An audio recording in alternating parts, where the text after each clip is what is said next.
Yeah. Yeah, one sec. Um,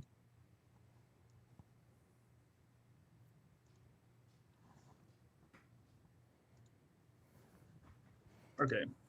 Well, I'm just gonna get the intro slides going, but can't seem to get them. So, I can pull them up. That's oh cool. yeah, go ahead and if you have them ready, go ahead and do that. It's Yeah. acting funny on mine. Sounds good. Cool. Can Welcome everyone see everybody. them? Yeah. Let's see here. Full screen mode if it works. No, that won't work. Oh, yeah, it did. Okay, good. So welcome to Space Lab. And we have Dom, and then Kyle is here, organizer, and I'm Lisa Woods. And if you have just joining or you haven't attended this meetup before, we're a meetup for those interested in creating new and activating existing spaces. And what we mean by spaces, we mean that really broadly. That could be immersive art, public art, exhibits, live workspaces, intentional communities, and much more. On the left, you'll see our last presenters, the White Void from Berlin. That was an amazing talk. Hopefully you had a chance to attend that one. I'd like to, just ask you to support Space Lab. We have a suggested $10 donation, which you can Venmo to Psychojelly, which is Dom's Venmo account. And the money is used to fund Data Geek Scholarship Program. And Kyle, can you talk briefly about Data Geek? I have a slide about the scholarship program, but just to introduce Data Geek for those who are not familiar. Yeah, of course. So Data Geek is a organization that is based in Austin, Texas. It is an arts education organization, nonprofit. We teach classes in the intersection of art and technology. And we have we're on a quarter-based system, so we have a quarter that is up right now that you can check out all of our new classes coming up, all of these online classes. And we have a brand new expanded scholarship program that we have multiple opportunities for students to get hands-on connections with art and technology classes, even full ride scholarships, partially paid scholarships, technology support, and all that good stuff. So yeah, if you have the means to help out, a little bit goes a long way with Data Geek with the scholarship program. So yeah, you can find out more about Data Geek at datageek.com, D-A-D-A geek.com. Awesome, thank you. Also wanted to point out, another way to support us is just share this event with friends who might be interested. We'd love to have more people join the conversation and join the network and talk about this amazing artwork. All right, Dom, I'm gonna hand it off to you here. Cool. Awesome. Thanks, Josue, for hey, hi. Yeah, it's really great that you're here. I really love the Cocolab stuff that you guys have been doing, and it's nuts. You guys have been around for so long. Yeah. I wanted to see, could you tell us a little bit about how you guys got started? Yes, actually, I do have a presentation. I can share it with you if you want to. Yeah. So let me just share my screen right now. Hello to everyone.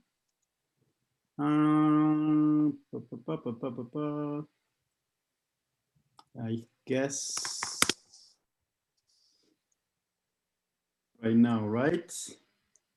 So first of all, so we are based in Mexico City, and being in Mexico City, that's a huge and big responsibility since we are a huge city of 20.16 million people. So we're in the top number 5, and being in the top number 5, somehow it's kind of important because there's so many people here. And somehow we have to think big. So most of the experience that we do, they have to be for a lot of people at the same time. And like being in a city of 25 million people, I mean, you can do things like this.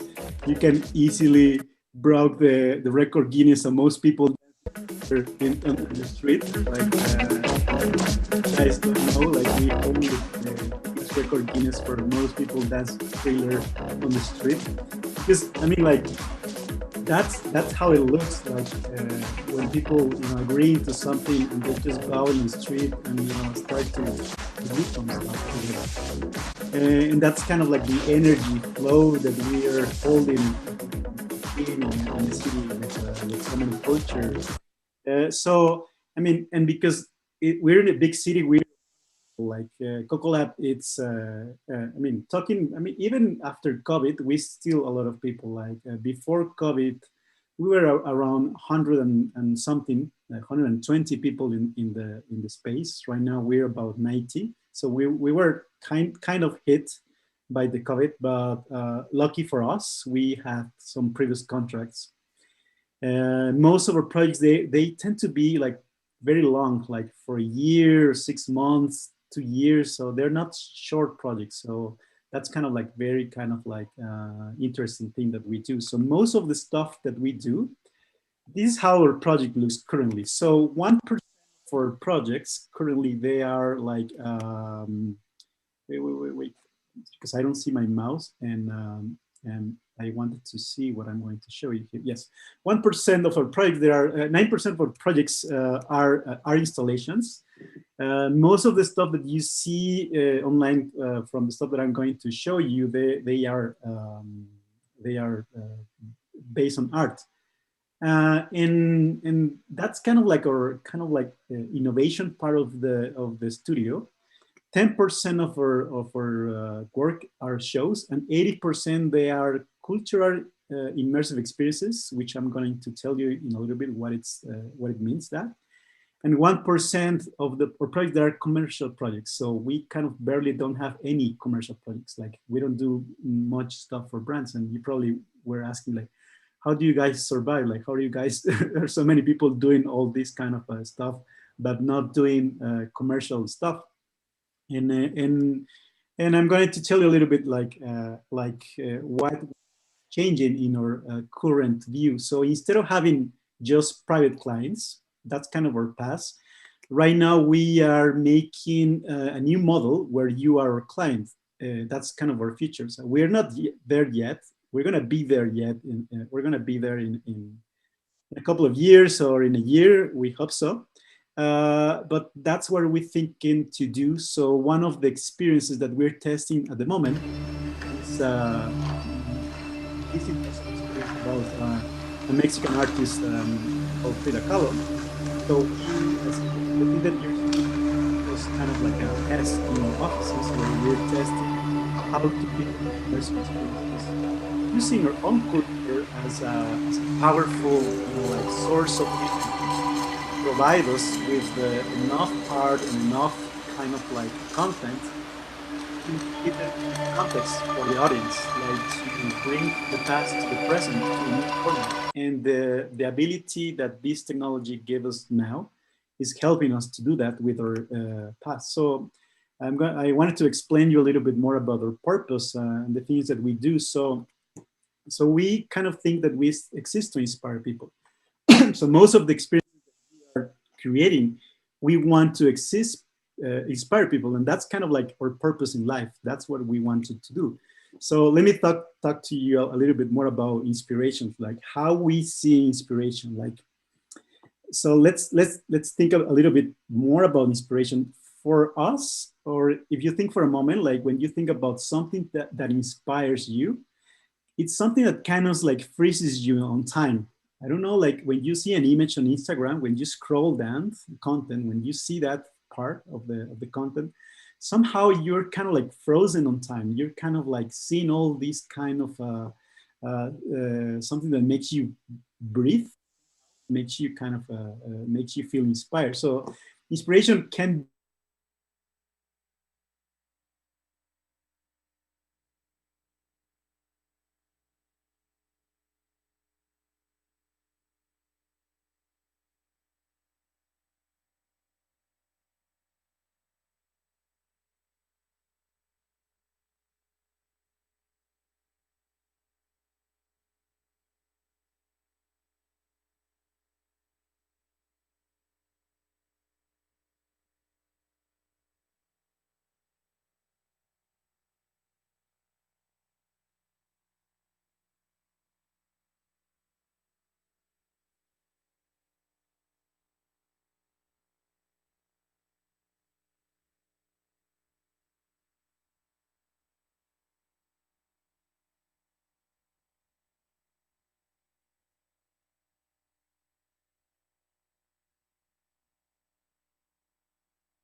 they don't got extinct. For example, like when you're having a toothpaste, like, and then you're brushing your teeth, like you wish you never, that toothpaste never ends, like keeps continue giving you toothpaste. And when you're in a holidays, like those holidays never ends. And when you're in the bathroom, that the toilet paper never ends. So that's kind of like the way we see inspiration. Like we see like something that we can use and never kind of like ends. And we always ask ourselves two things. Like we always ask ourselves, like, what are the things that inspire us? And why those things inspire us, and specifically talking about inspiration, like for us, our principal source of inspiration is our own culture, and that's what we use when we kind of like do these kind of experiences. As you saw early in the reference that I show you about this painter, so we're using our own culture as a source for making new work, and somehow it's old because we're using old kind of a culture. But some of the big projects that we have been implementing and doing in the past, like we're working in these ancient pyramids and ancient sites from Mexico, because we're not only making projection and making all these kind of new installations into the space, but we're kind of driving a new type of economy into these spaces, because it's not only about the experience, about being there, but there are families right now that there's new economy with families that it's living out of making this experience real. Like there are more tourists that just go by night into this place that's supposed to be a day experience, and right now we have this night experience where it's driving more tourists into the space.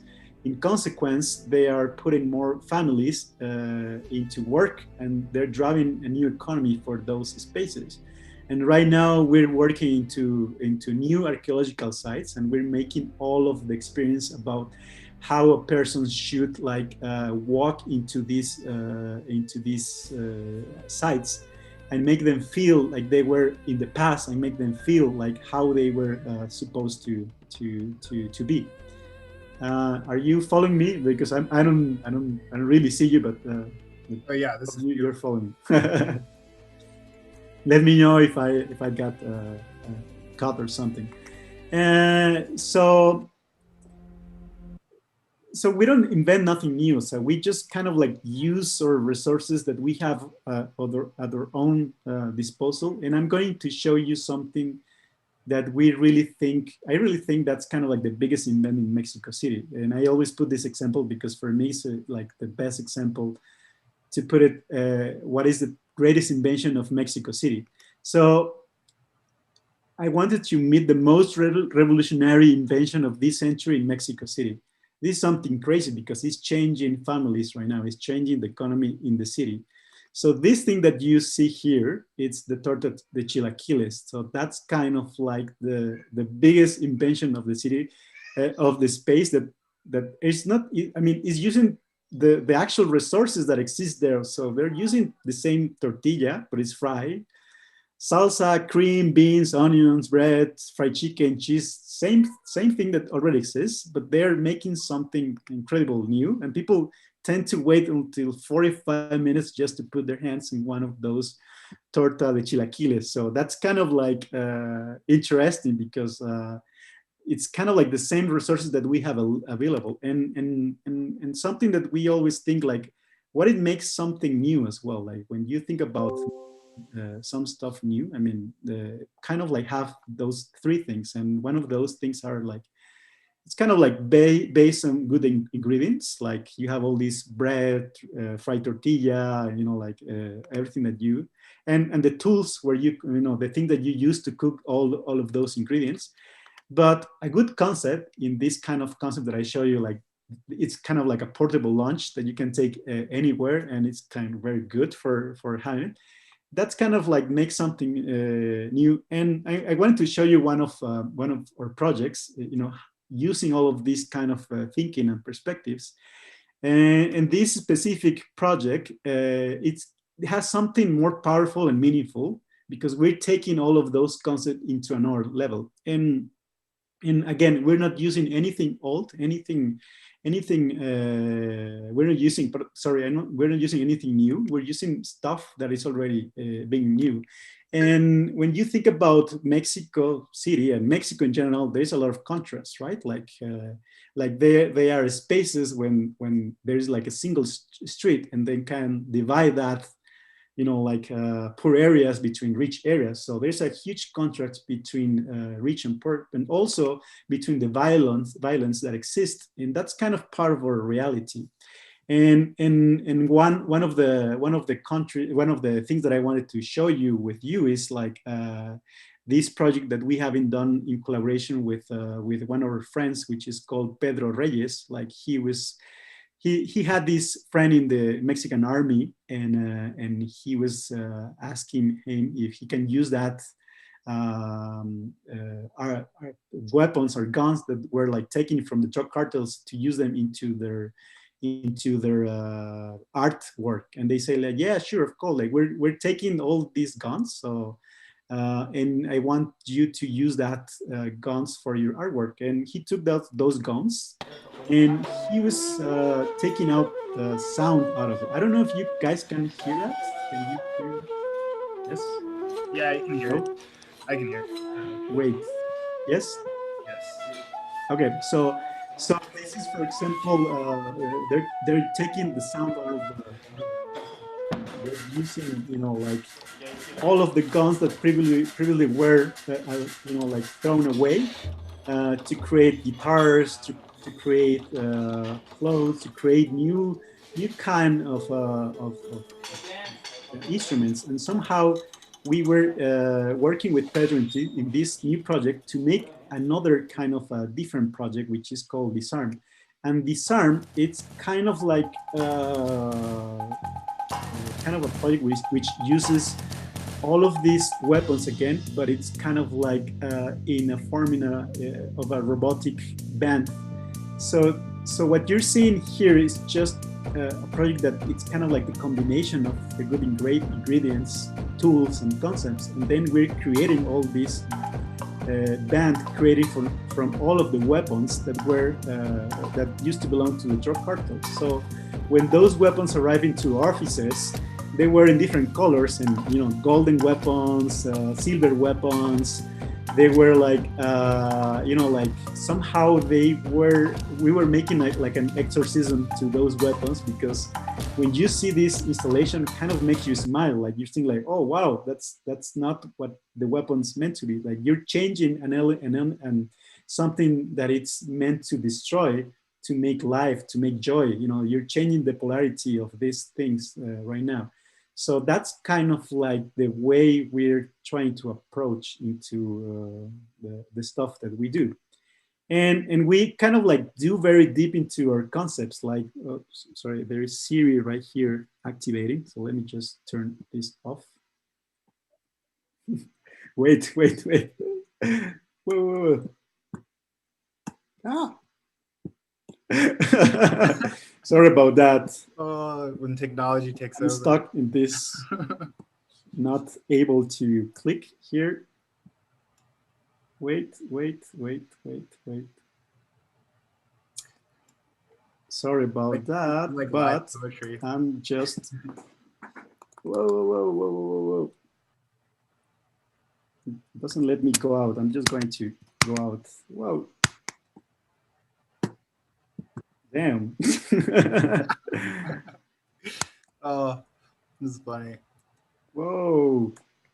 I've been at a presentation It's because once. I have like the Zoom in front and it doesn't let me go out, so. Oh, so you can't get to it to close it? Okay, yes, I think I can, and now I'm going, there I'm able to do it. So wait a second. So yeah, can you hear me? Yes. Yes, because I can hear you. Somehow I can hear you, but okay. So I'm just going to continue because I can hear you. Sorry about that. So let me just tell you a little bit. Like we go very deep into our concepts, and all of those concepts, they end into multimedia experiences. And the things that we do when we design, we always define our limits. Like yesterday, we were talking with a client and they were saying like, hey, you guys are, I can tell you're creatives, but we only, we don't know how to approach with you guys because you probably have a special methodology. And our methodology, it's very basic. Like we kind of like define our limits. When you think about an idea, this idea can be, like jumping around, being in your head.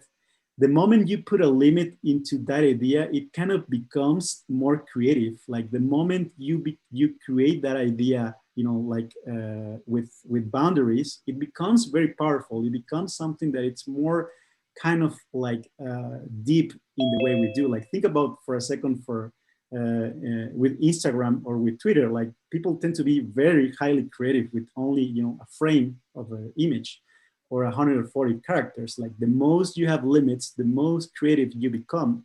And those, when we take that philosophy with thinking about limits into explore some stuff. So the stuff that we're going to show you, that I'm going to show you right now, it's just only concepts. It's not projects. It's just concept. Like, for example, like what about what we do is magical, and then we can think about something magical. I don't know if you've seen this dark Netflix series with what is this, the sphere, and he's searching. So we're taking this concept of the dark sphere, so we implement some technology to make it, in the real world. So the video that you're seeing here is like a version of using the same device.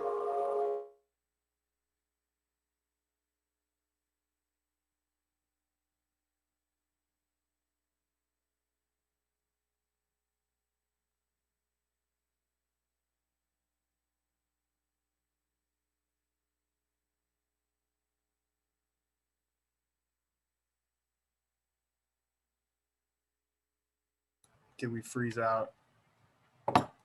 Looks like we're paused here for a second. I don't know. I think we froze out. Yeah. Yeah, I think so. Yeah, I feel bad for the guy. Yeah, it was ramping up in the Especially now, what he was showing us looks tremendously cool. I can't wait to see the rest of this. Yeah, well, let's get him back in. Let's see, make sure we can connect back in. Zoom's been crazy. Zoom has been having some problems the last couple days. Just so happens every single school in the country wants to use Zoom right now.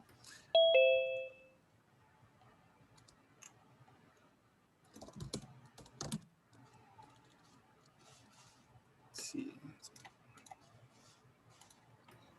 Thank you to everyone that's here and joining us, though. And thanks to everyone who's watching us on the live stream. Yeah. Howdy, everyone. Hope everybody's having a good Wednesday. Let's see.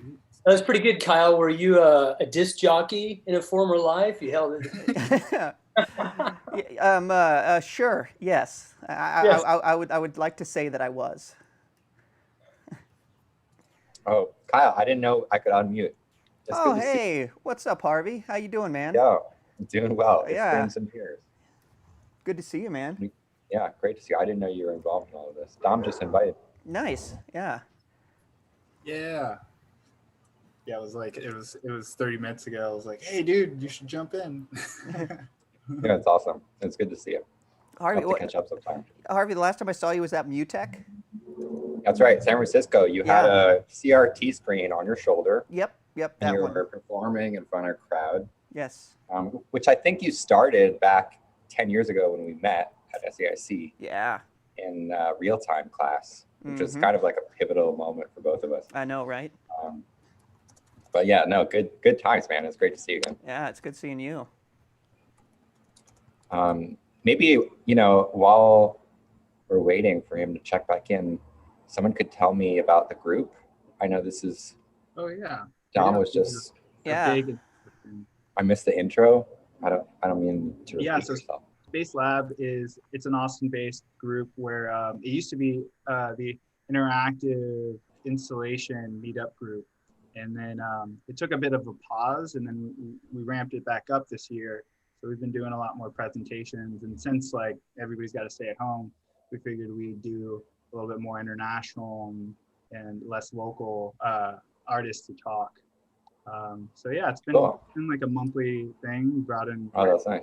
month and yeah, it's been really cool to see everybody jumping in. Do you record the streams? Yeah, Kyle's been managing it. Oh, dope. All right, Yeah, I'll check in with Kyle about that. Yeah, it's going out to Facebook and YouTube right now. So it's live. It's going. So but yeah, no, Zoom already crashed on me just earlier as well in the middle of the stream. So something's going on with Zoom right now for sure. I checked the hotspot. There's like a heat map you can see online, and it's you can see all the hot spots going crazy. Oh wow. Yeah, there he is. Awesome. Yay. Sorry about that. Yeah, we Yay. internet blockout and with my mobile here, so sorry about that. No, it's good. That's good, man. We're glad you're back. Yeah, I don't know where I was before. You had the light Showing over. us the dark. Yeah. Oh yeah. Do you want me to continue? Do you want to talk more? Do you want to have more questions? I really want to see that piece. That looked amazing. Yeah. Yeah, of course, yeah. So let me just share with you, and I continue. I promise we're gonna be cool right now. I hope so, but yes. But yeah, I mean, like we're just using like some stuff that already exists. Like the technology is not something, you know, like it doesn't exist. It's already there. All these kind of wireless stuff, show control stuff, making with all the tools that exist. It's something we use in research, like, and then we kind of like define what boundary is saying, like, what if it is immersive? And this is kind of like a tracking ball in the space, making some testing about making some kind of like an immersive where people could control this kind of light bulb in a big space, and they can become the joystick of the space. So all of the things that you're seeing here, they're not projects, they're just like concepts, and we're just testing all of these concepts. And for example, like one of the projects that we been known for a while, and it's been kind of reproduced a lot in the industry, and that's kind of like, we're very happy about that, is this project from 2014, which is called White Canvas, which is a light room with like more than 400 light beams. And that was our Pinterest back then. Like we didn't use Pinterest as reference because it didn't exist as it exists today to look into references and to, you know, kind of understand what it looked like. So we kind of like sketch all of our process and experiments. And this project like kind of like become really kind of like popular on the network, on the social media, because what was one of those first experiences where you kind of like we're using very simple materials to create a bit more like immersive room. And we were kind of like working with musicians, and they were like reproducing nature scenes, musical scenes, and we were making kind of like new approaches with light. And speaking about limits, which was the thing that I was telling you before. So limits somehow allows us to create kind of like the piece, because we only had a big space, and it was huge. We have to fill it out, and the other limit, it was like we only kind of like had this light beam and was coming only on white, and we didn't have any color. So we just called it White Canvas because that was our limit. That was our budget for making this installation, to be able to use this kind of installation only in pure light, white light. And after the installation, they become a lot of more, you know, like installations in the years to come. And we're kind of very, very proud to kind of push as well forward how people it's also using this installation as a reference to make new work and new experimentation as well with this kind of light art. And speaking a bit more about our methodology, I want to share with you really quickly, like, how do we do stuff? Like, what's our approach and stuff? Like, we always try to deliver one message, and that's kind of like our basics of what we do. So it's funny because when you work with a client, they always want to give you kind of like a big kind of document, and I want you to communicate this to the audience. And it's kind of like at the beginning, it's hard to let them know that we don't want to do that, and we kind of like enter into a process to convince the client to tell him like that's not the right thing to do. And after that, after we do that, we can, be able to work with that client, and that's kind of like a process. It's kind of like the most stressing and hard part of a project. And I'm going to show you an example. Like, so when you, for example, like work with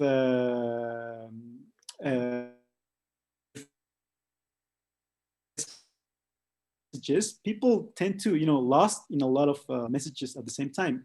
So I'm going to put you an example. Like I found this example in the internet. Like there is this site on the internet that says like, keep your visitors engaged for longer. By creating truly memorable, immersive, and engaging experiences, a touchscreen can ensure they have an enjoyable visit, stick around for longer, and come back for more.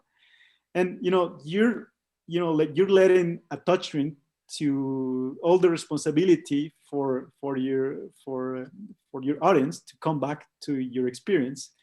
And also there's so many contents there, I don't know if you have this experience, like the people who develop multimedia content, somehow it's hard to create content for an experience, for a multimedia experience, because the time that you take for develop this experience, it's so long. Like I'm going to show you an example. Like there are two variables. One variable is like the cost, and the other variable is the time of development.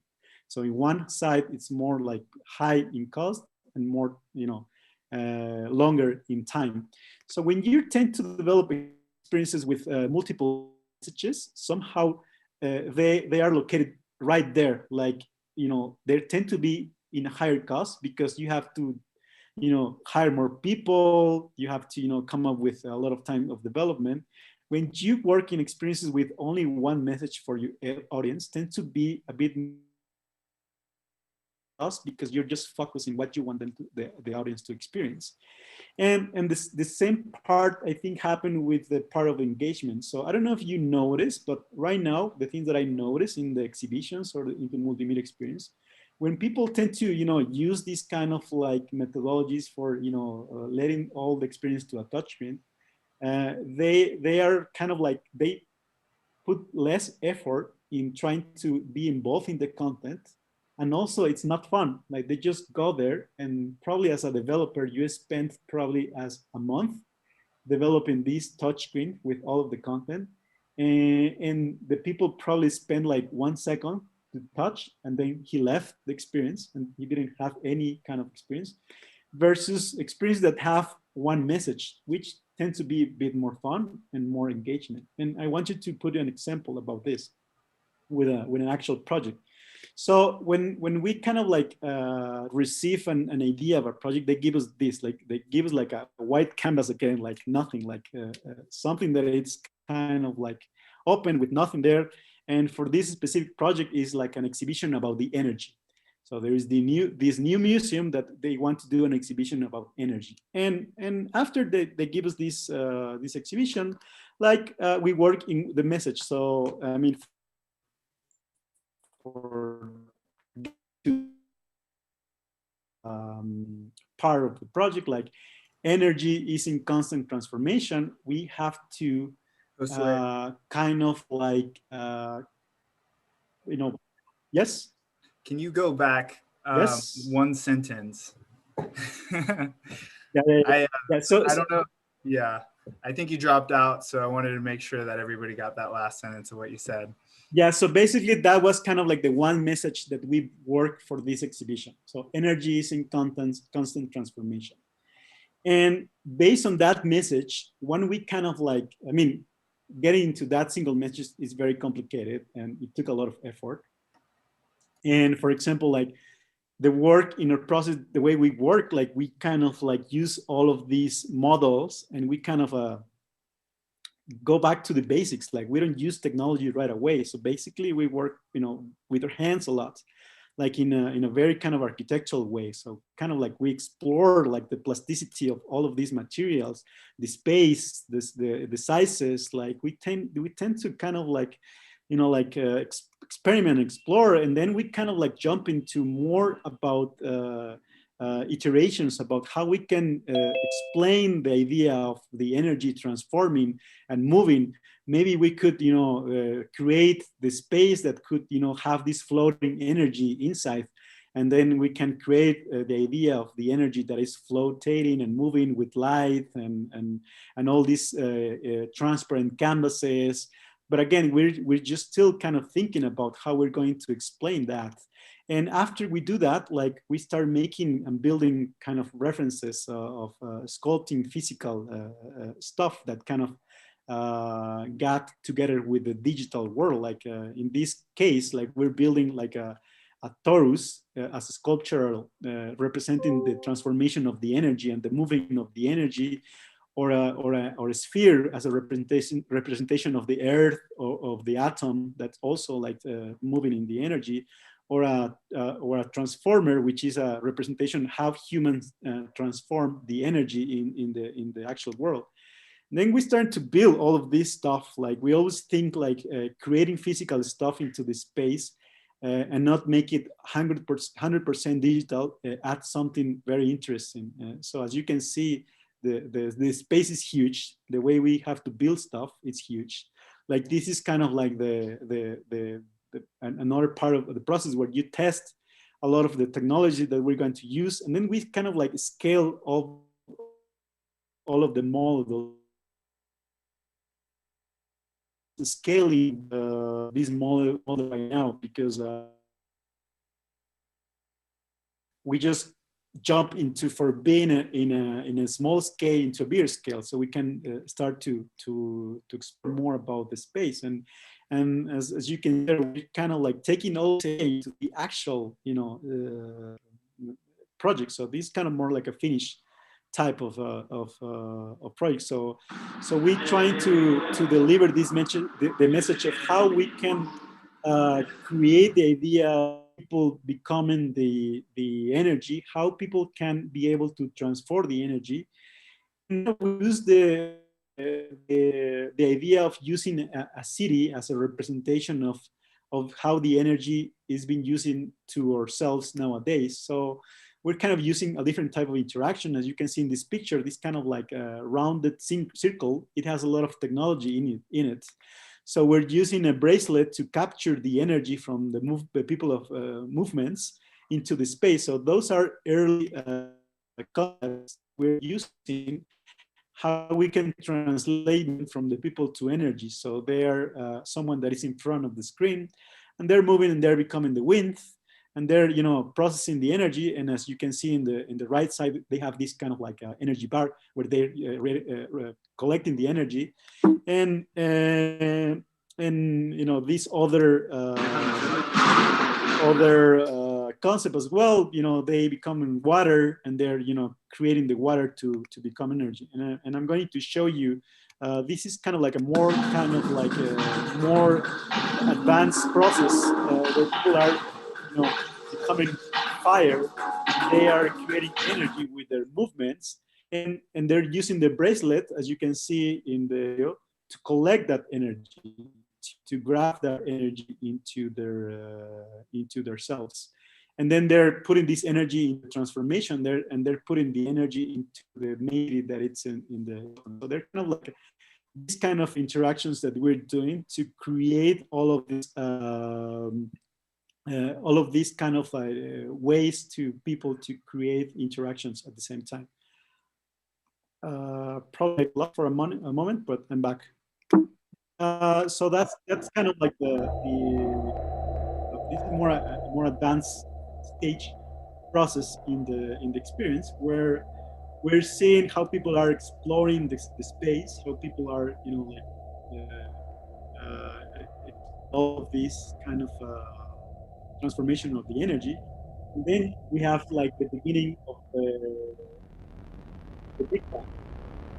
So the Big Bang is this big explosion, which is created about the energy moving into the space. energy transforming. And as you saw on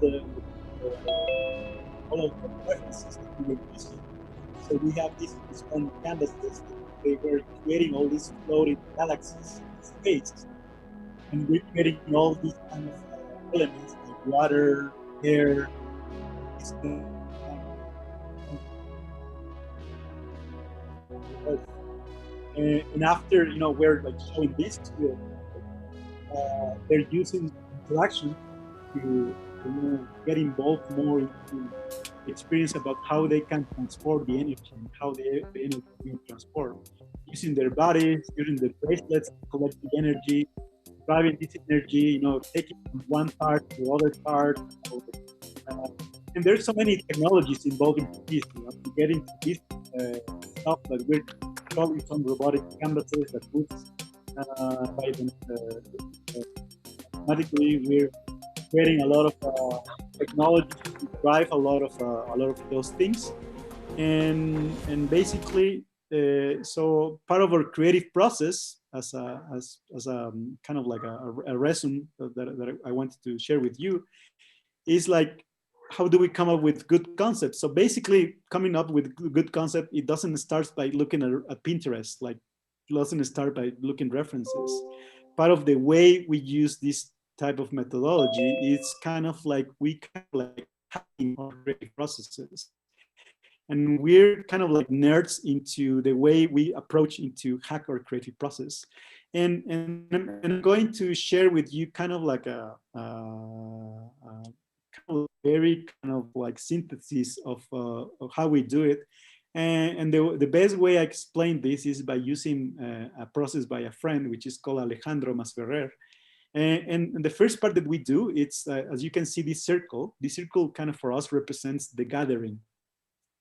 It represents, we kind of like gather together to discuss idea. We put us in a circle, and after we gather, we defined limits. So we put the limits. So it's kind of like this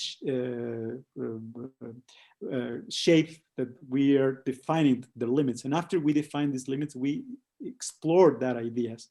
We open ourselves to get references, look for the stuff that we're looking in the internet, and we filter, the best ideas, the best concepts, the best stuff that we want to do. And at the end, we execute, like the stuff that we're doing. And like looking at Pinterest as some of us, like, because I'm also I also been doing that for a while. It's here, like looking at Pinterest kind of like goes here, like and this is kind of very strict into our process. Like, we run all of our process as we see it, and looking at references, as so many people tend to do, it's right there for in our personal view of how we do stuff. And yeah, and some kind of like designing immersive experiences for others. Somehow you have to question your purpose, you have to select one message, and you have to be aware of your own process. Sorry, I had a question. I didn't quite follow what the gather meant. Yeah. So gather for us is like putting together with more people at the same room, discuss that idea. Like talking by the first time into an open circle. Like, you're not defining, you're not getting to nothing yet. You're just open about a concept. You're just talking. I'm gonna put you this reference. Okay, that makes sense. Thanks. Yeah. So basically, that's how we do it. And those symbols, you can also change it as well. Like, you can combine them. For example, if you're going to have a meeting one day, probably you're going to have a circle meeting. And that meeting, you want them to define stuff. And then you're going to have a circle with a defined, because you probably end up with some agreements with the audience that you're having that meeting. But possibly you're going to execute some of those ideas soon. You don't need to use all of this process and methodology. You can combine all of those symbols. And that's kind of like the very interesting stuff about using this methodology. So you can hack them. You can combine them and making very different kind of processes, and run those processes for making all these ideas.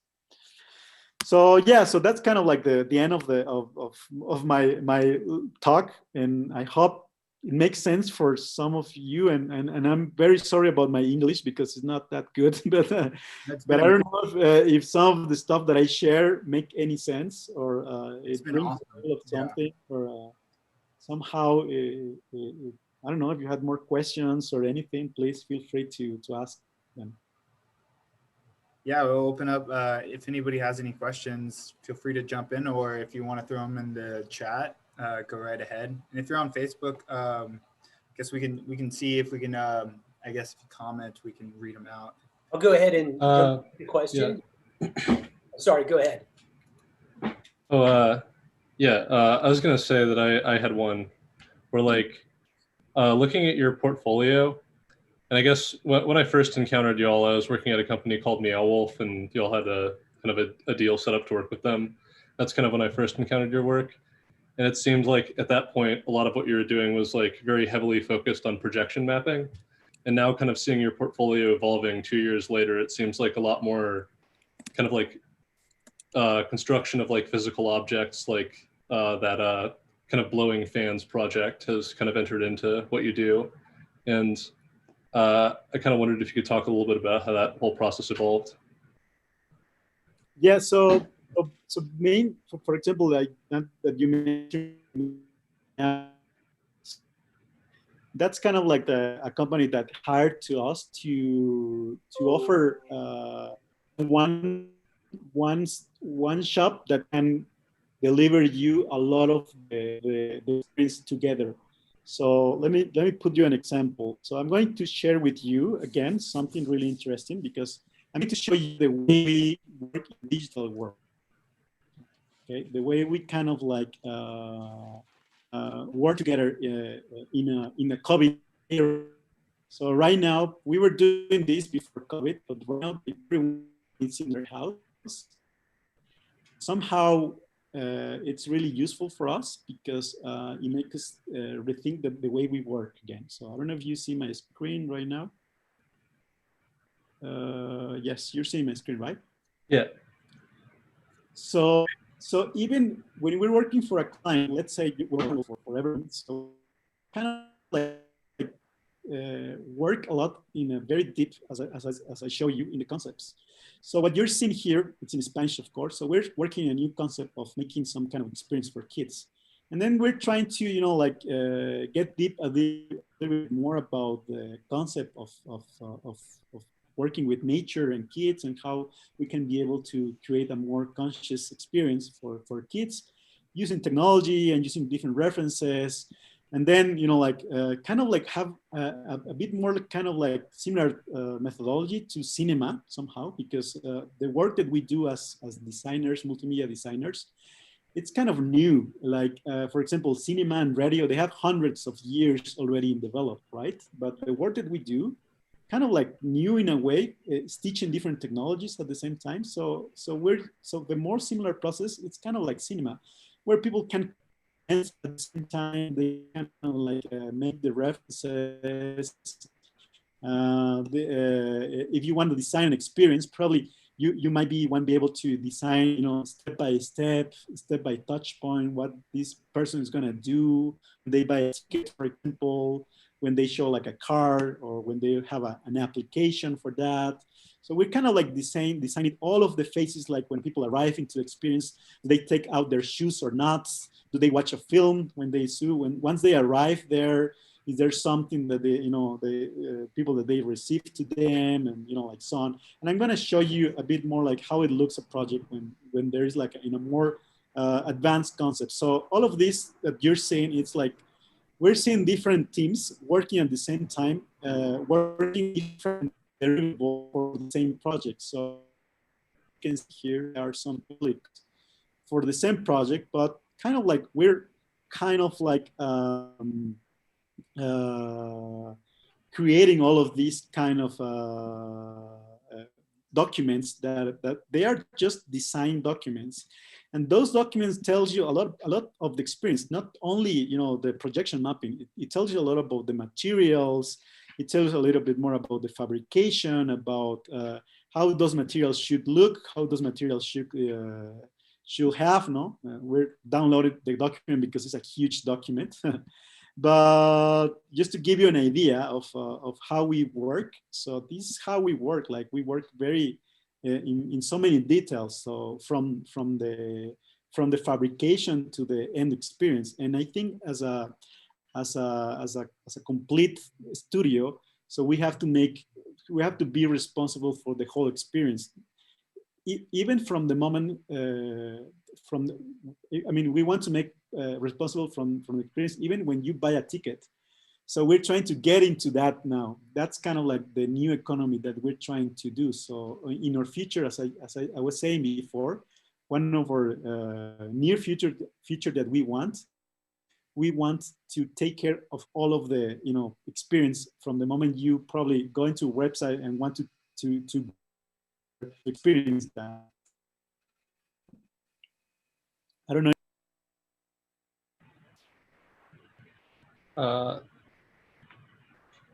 Sorry, what's that last sentence again? We missed that last sentence.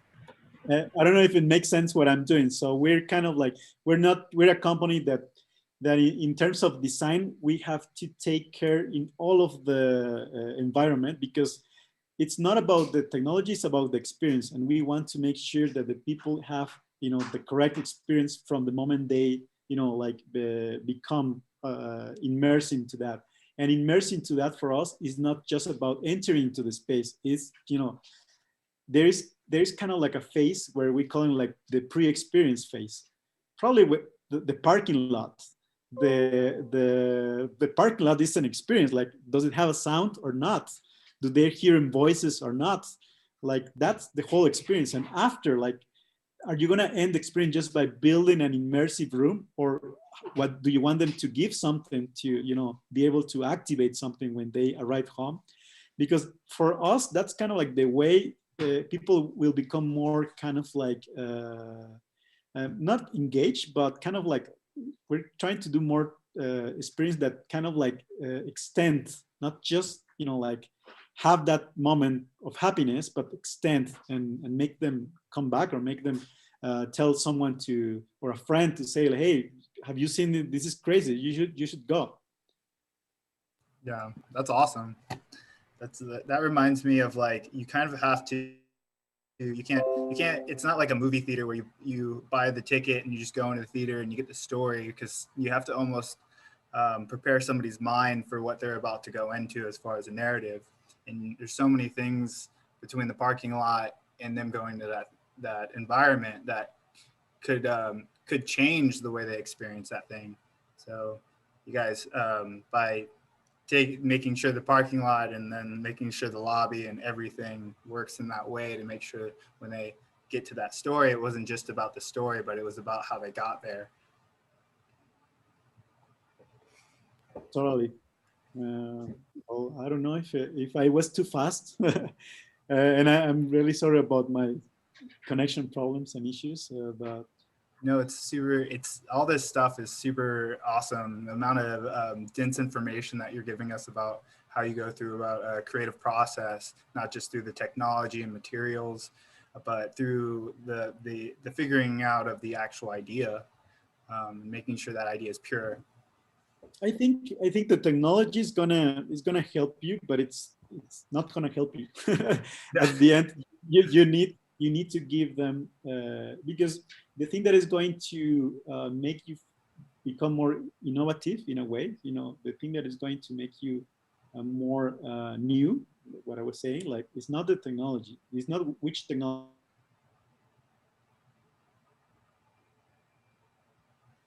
to communicate that message to your audience. And then, can you repeat that last sentence? Sorry. how do you are going to communicate that message to your audience? And this, in the how are you going to communicate that message?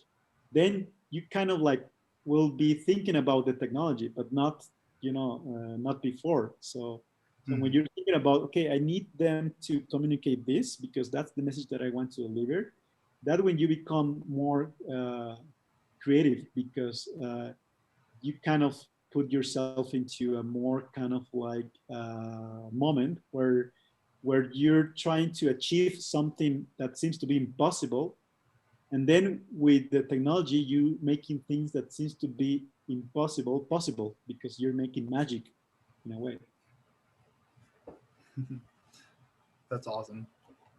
Yeah, I definitely appreciate that, because I think right now we live in an era where technology is changing so quickly, and it's super accessible, way more accessible than it was before. So it's really easy to like see something new and then want to go chase after that new thing, but forget that like even if you master that tool, you still have to know how to like what to use it right on and where it fits, or else you're just going to, you're going to try to use a hammer for everything, I guess. Correct. Yes. Well, I don't know if anyone has more questions. Lisa had a question. She was curious, how do the cultural inspirations, or do you want to ask it? I guess you're on. Always the environment. Go ahead. How do the cultural inspirations you use, how are they received differently by Mexican audiences and international audiences? So you're saying like our experiences? Yeah, how the if you're the cultural inspirations, like is there how do you guys prepare for like I guess cultural differences in what the story you're telling, or do you plan for that in certain ways? Is that correct, Lisa? Yeah, just the sense that, sometimes your own culture can seem very familiar to you, right? But if you take that to the United States or take that to France or somewhere else, it'd be kind of a very different reception. So I was just curious, because you do seem to use a lot of like Mexican and ancient cultural references and images in the work. So, depending on what we're doing. So we're doing an art installation. So, for example, like for South by Southwest, we were commissioned to do an art installation, and we were inspired by the Mexican, weaving, how they make these kind of weaving. So we make some light art strings of weaving. So we're trying to make a narrative which become abstract. And somehow we kind of try to make a little bit more of how do you call, like tint into or reference into Mexican culture. But when we're working for art, tend to be a bit more abstract. And when we're working with actual culture, like say for like archaeological sites or ancient sites, we tend to be more kind of a collaboration with historians, because we don't want to tell a lie. We want to communicate history into a very different way. So that's kind of like the two approaches. One, it's art, which is a bit more abstract and seems to be so we're using the technology to create all of this kind of new immersion with art and technology, and then we're using all this narrative part when we're using a bit more solid way of communicating our culture. Thank you. Anybody else have any questions? I have one. I want to save it. Sure. You want to go ahead, Dom, or should I go ahead and ask? Go ahead, man. Okay, so one of the things I was struck by, you were talking about how you try to narrow it down to one message. And I was struck by how a simple message could still have a very complex manifestation. And so that got me, the question that I have is, it seems to me that by having one message, even though you might have many different aspects to that one message, gives everything a coherence. Whereas maybe if you have multiple messages, there wouldn't be that sort of coherence, people would be lost. So my question is twofold. Is that correct in any degree? And also, are there other reasons why you just want to have a single message? Yeah, no, that's totally correct. I think you totally got it correct. After that single message, you can, build different type of sub messages, let's call it, but they are aligned. They kind of like point into the same stuff. Like, and we always make that test. Like, if someone is going to make an interview at the end of your experience, and they kind of put a microphone in their mouth, and they ask them, hey, what was the experience like? How do you feel like? Like, what do you want that person to respond into the interview? You know, so that's kind of like if that person responds, yeah, I feel like I was making energy, or I feel like I was, you know, like immersed into, or I feel like I was like an Aztec, like, you know, for call it that way. So that's kind of like, that's when you feel like you did it right. So you have to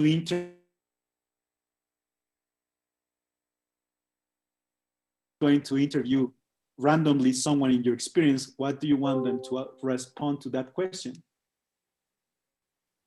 Thanks. And the only other thing I want to say is thank you very much for your generosity. Thank you. Thank you. Yeah, thank you. Anybody else have any questions? I had one, and it's a kind of hard, it may be a hard one because you've been doing a lot of awesome talks kind of like this with other artist groups around the world. And I've been watching them. They've been amazing. They're called C19, and you guys should definitely check them out. You're doing one with Rafiq Anadol tomorrow, right? Is that correct? Yes. We're doing one tomorrow. It's 9 a.m. LA time.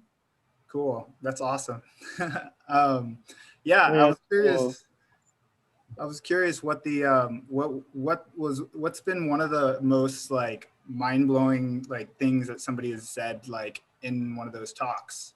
For me, like I was watching the one with Team Lab, and that was one where it was that was very enlightening as far as just like the answer and the question, is the difference between art and design. And that was a really, really awesome moment that I took from that. And I was curious if you had one as well. Oh, sorry, can you repeat that? I lost you. Yeah, no, it's yeah. What was one of the most aha, like inspirational moments in Thoughts? Yeah, in your talks?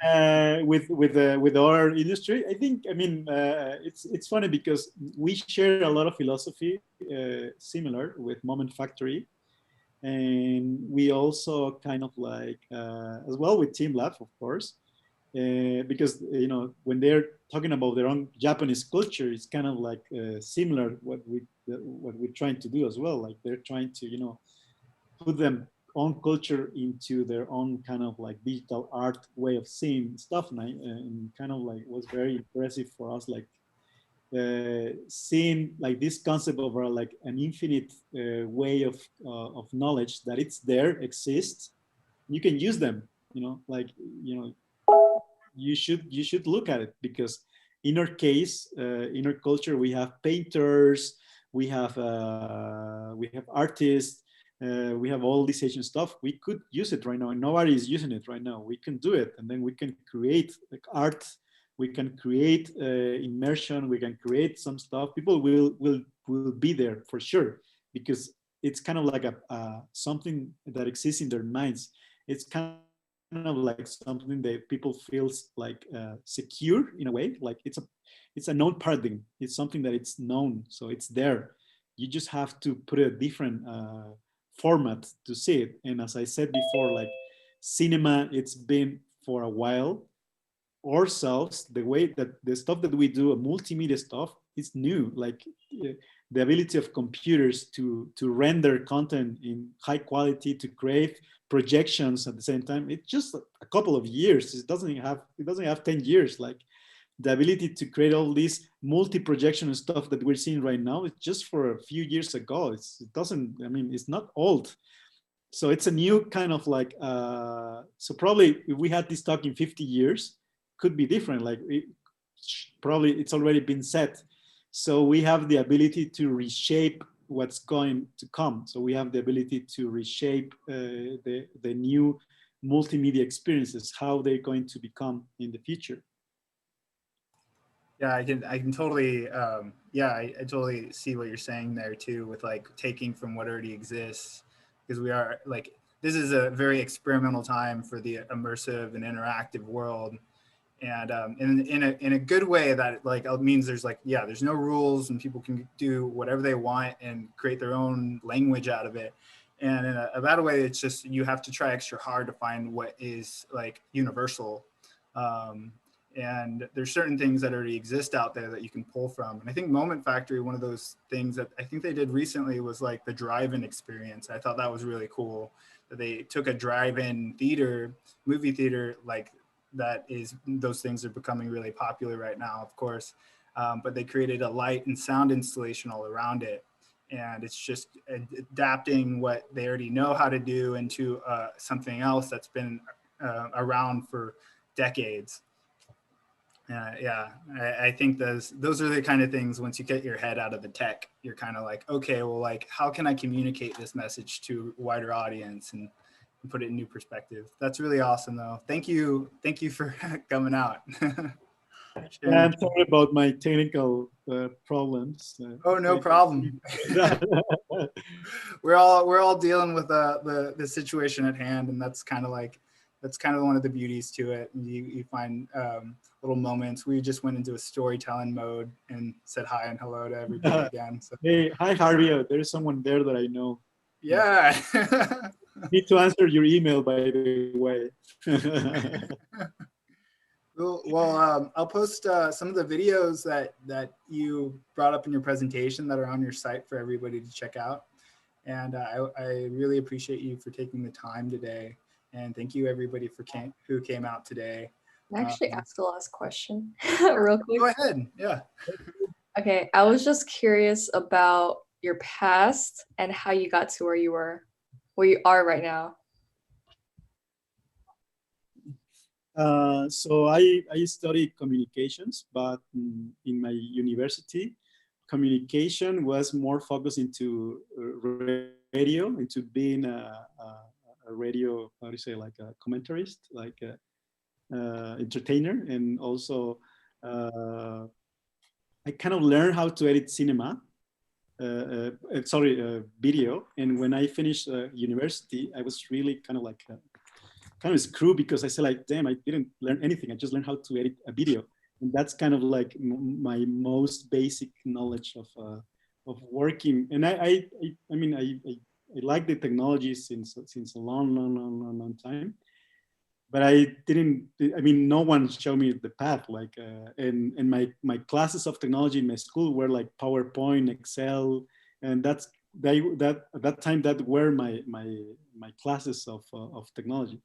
And then I wanted to become a DJ, and then I went to Barcelona, and somehow I enrolled into this university where they have this kind of sound program, but it turns out that the program, it was not a sound program, it was kind of like a digital art program. And one of my teachers was a person who invented a table called the rack table, who was used by Björk in one of their concerts. And when I arrived there, so there was this math professor, putting all these cables and, like all this camera, and we're talking about 2006, 2005.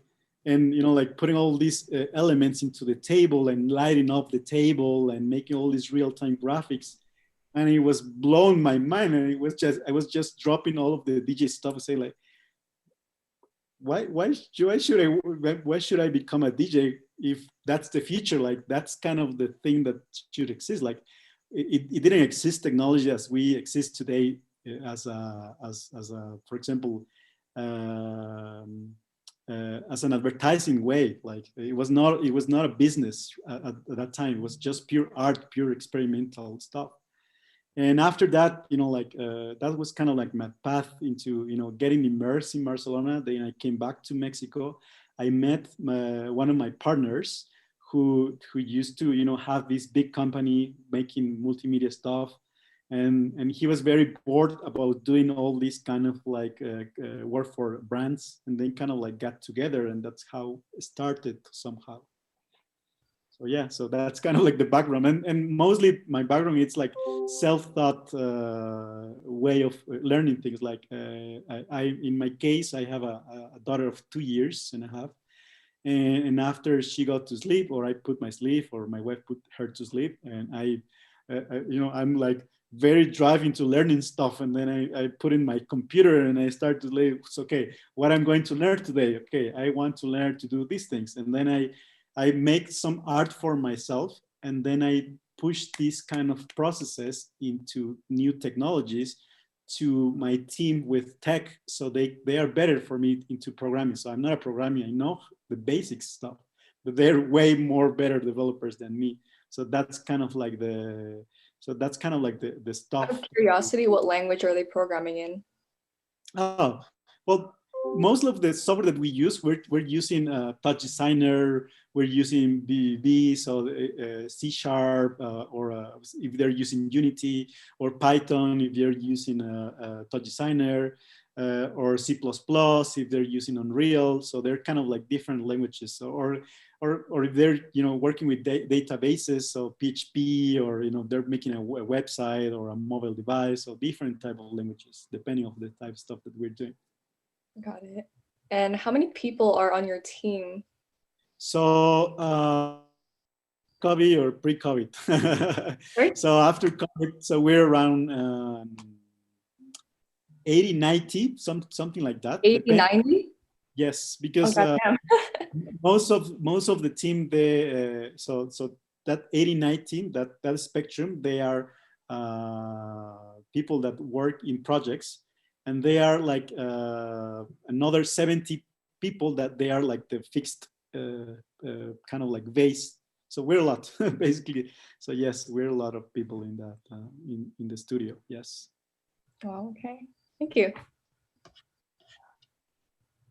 Well, I think that wraps it up. If nobody has any more questions, and I appreciate you guys all for coming out. Josue, thank you so much. Yeah, Thank you guys. This is awesome. Thank you guys. I hope you like it, and see you soon. Harvey, Very see you inspired. soon. Yeah, thank you so much. Take care. All right. Ciao, ciao. Bye. Bye. Thanks. Gracias. Bye.